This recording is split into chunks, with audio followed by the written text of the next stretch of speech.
right, the Knights have won tonight, and it's incredible. Well, today, and it was a great game against the Colorado Avalanche, and it is the first of four in this series, 4 games. Or 5, whatever it's going to be. I think, yeah, it's whatever.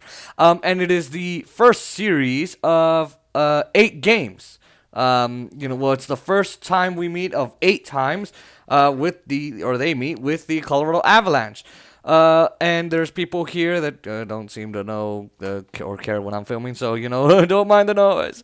All right, the Knights are now 10-2-1. Marc-Andre Fleury, my man, is now 6-1, had 30 saves, and is in the top 5 in wins. I will get to my thoughts on Fleury. Stars of the game, we got now. By the way, they won. They beat the Avalanche 1-0. There was only one goal, and I'm gonna go over the stars of the game. Max Pacioretty, left wing, and he scored the goal and had 1 assist in Zach Whitecloud, who had no goals, but of course was his assist. Now we get to the first period. It was pretty much scoreless. The Knights actually did have 2 power play opportunities, and in one the puck was passed to one of the players. They shot the puck over. They missed it. It hit the goalpost instead. Mind my accent. Please don't mind my accent. And again, just the missed opportunity there, but that is okay. The thing I loved about this game is that the Knights did not cause too many penalties on them. They did not bring too much attention to them to warrant penalties. I love that about this game, and there's a few other things that I loved I will go over. We get to the second period. We got 1 minute and 38 seconds. Max Pacioretty scores a goal, and of course assisted by Zach Whitecloud, the one and only goal of the game. Let's get to all the shots, hits, shorthanded goals, and all of that, all of those team stats. The Colorado Avalanche had 30, the Knights had 24. The Avalanche had 33 hits, the Knights had 34. The Avalanche won 29 faceoffs. The Knights won 23.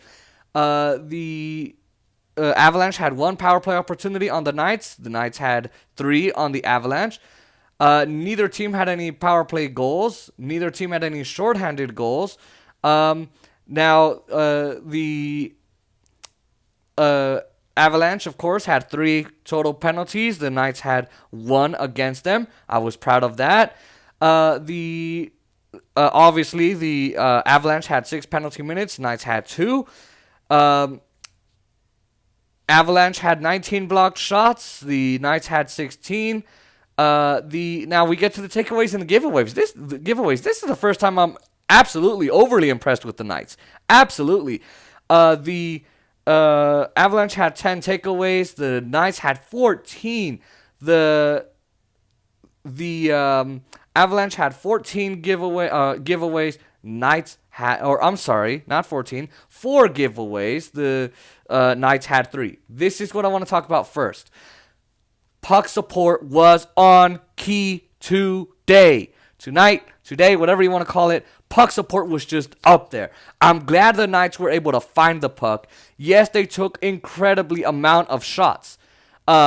And Philip Grubauer was saying, no, I'm not going to let it through. It was frustrating. They did have the Knights a little bit hung up, but the Knights absolutely killed it today. It was a battle of the goaltenders, I think, because Marc-Andre Fleury, it hit him in the arm, it hit him in the chest, it came to the corner of his eye, he dove, he had his arms outstretched.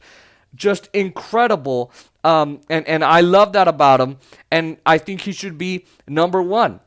He needs to be the number 1 goalie, the number 1 goaltender. He needs to be at the net every time.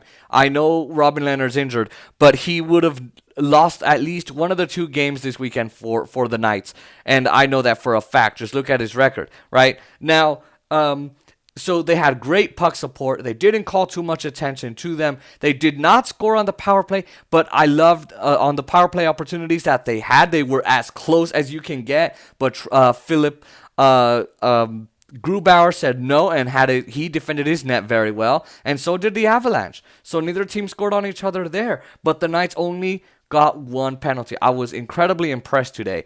Now, they defended the net on the power play. They defended the net in regulation time. Now, look, Marc-Andre Fleury was the main person who saved, but look, I mean, just incredible.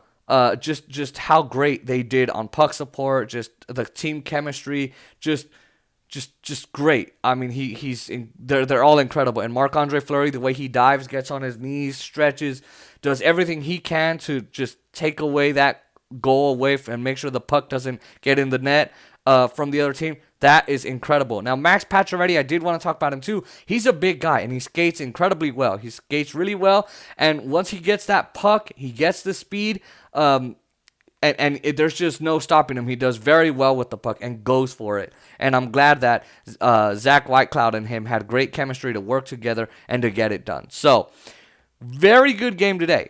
They play again on Tuesday. Let's just hope they have a great game. They do what they did these last two games. If they do what they did these last two games, oh man, not a lot of turnovers from the Knights. Lots of great shots taken. It didn't get through, but hey, you know what? Whatever. If they can do that, they'll be on track to do incredibly well. They are the best team, along with St. Louis, actually, and they are still in first place in the division as far as I know. So, those are my takeaways from the game.